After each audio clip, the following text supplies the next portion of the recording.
It's no secret that residential solar has several barriers to widespread adoption. Despite many advancements in cost per watt, the perception is that systems are too much of a financial burden. Customers must take out pricey loans and go through a long building permit process in most areas. For good reason. 40% of roofs lack the integrity to support such a system.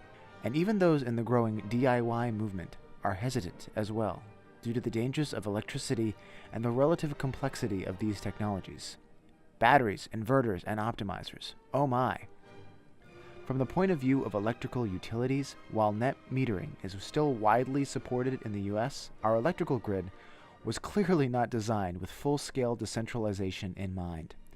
When supply exceeds 25 to 33% of demand, there are nasty side effects. Electricity starts flowing in directions it wasn't meant to.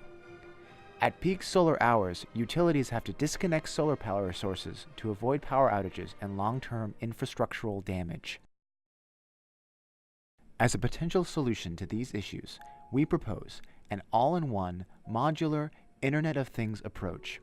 Each module would contain solar cells, a rechargeable lithium phosphate battery, an inverter, and microcontroller with breakout board and Wi-Fi connectivity.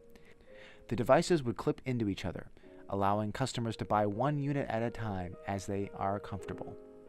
Not only would this drastically simplify solar energy setup for the end consumer, but it makes it a lot easier to reason about.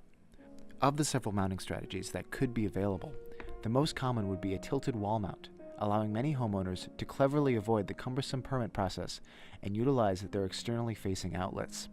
Meanwhile, by being connected to a centralized server, disparate clusters of these units could collaborate to balance load across the grid, juggling power back and forth until it is ultimately sold during high-demand hours. This maximizes the return on our customers' investment while maintaining backwards compatibility with today's infrastructure. Finally, the hexagonal design would allow a cluster of 3 or more units to continue operation in the event of one individual unit's failure.